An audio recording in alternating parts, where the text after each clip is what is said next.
Ngayon araw nga, pesta dito sa Dangari. Kaya dito muna ako maglalako ng sorbetes. At syempre kapag pesta, marami nagpapalaro. Kaya panigurado, marami rin ako bibentahin. Isang panibagong kwento na naman to. Pero bago ang lahat, intro muna ako. Ako si Yan, isa ako silbitero at ito ang kwento ko. Tumabi na nga ako dito sa gilid kasi meron bibili. Kaya ito, binuksan ko na tong cart ko at kumuha na nga ako ng tig 20 na apa. Nagsimula na nga ako magtaka ng sorbetes. At ngayon araw nga, nandito ako sa Dangari. Kasi pesta dito. Kaya dito muna ako maglalako. Kasi pagkat to pesta, mabili. Natapos ko natakala yung sorbetes niya. Kaya ito, binigay ko na sa bumili. At meron nga ulit bumili ng tig 20. Kaya ito, nagsimula na ulit ako magtaka ng sorbetes. Sana ngayon araw makarami ako dito sa pesta. Tapos na nga ako magtaka ng sorbetes. Kaya ito, binigay ko na sa bumili. At sinarado ko na nga tong cart ko. Okay na, nasara ko na nga. Kaya hindi na rin ako nagtagal dito. Umalis na rin agad ako. Doon naman ako banda sa mga nagpapalaro. Nakalabas na nga ako ng iskinita. At tumabi muna ako dito. Nagsimula na nga ako magkalimbang para malaman nila na may sorbetes dito. At habang nandito nga ako, meron nga dumaan na Dancing Dragon. Hindi talaga mawawala to kapag meron pesta dito sa Nabotas. At nakilala pa nila ako. Shoutout pala sa inyo. At meron na nga bumili. Kaya ito, kumuha na ako ng cup at binuksan ko na tong cart ko. Nagsimula na nga ako magtakal ng sorbetes. Ngayon na nga lang ulit ako nakapunta dito sa Dangari. Kasi marami na naglalako dito. Kaya ngayon pesta lang ako pumunta dito.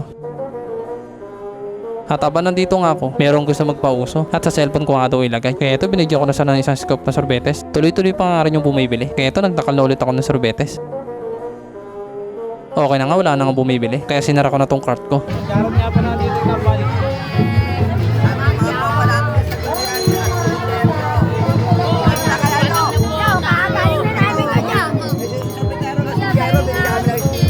At habang nandito nga ako nakatambay, nagsimula na ngayon palaro at eto ngayon palayok.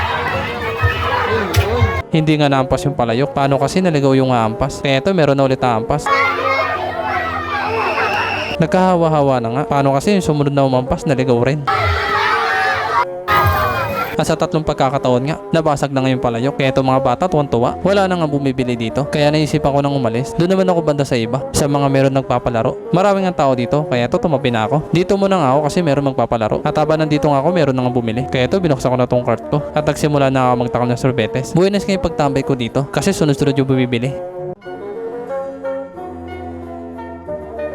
Sinara ko na itong cart ko kasi wala na bumibili at nagsimula na nga rin yung palaro. At yung palaro na to, kampiyan nga. At bawat membro nga, magsusot ng sako at tatalon-talon sila hanggang makabalik sa base nila. Naalala ko tuloy yung bata pa ako. Tuwing pesta, sumasali ako sa ganitong palaro. Natapos na nga yung palaro kasi meron na nanalo. Kaya ito, di na ako nagtagal dito. Umalis na rin agad ako. Doon naman ako sa ibang lugar. Nandito na ako sa iskinita at tuwan-tuwa nga sila kasi nakita nila ako. At yung palaro na to, palayok nga. At mga bata naman yung kasali. Kaya nakakatuwa to panoorin. Sumablay nga yung pagkaampas. Kaya ito na yung kasunod, panaikot-ikot na. Okay na nga, mukhang nahilo na nga siya. Kaya pinalakad na siya. Sa dalawang pagkakataon nga, nabasag na nga yung palayok. At di ko alam kung nandaya ba o talagang magaling na talaga. At habang nanonood niya ako sa kanila, meron pa nakakilala sa akin. Shoutout pala sa inyo. At happy pesta na rin. Alas 5 na nga ng hapon kaya pauwi na ako. Medyo inagaan ko nga umuwi. Paano kasi isang oras pa yung lalakarin ko. What's up mga boss ay ng pauwi na nga tayo. Galing nga tayo sa pwesto sa Dangari.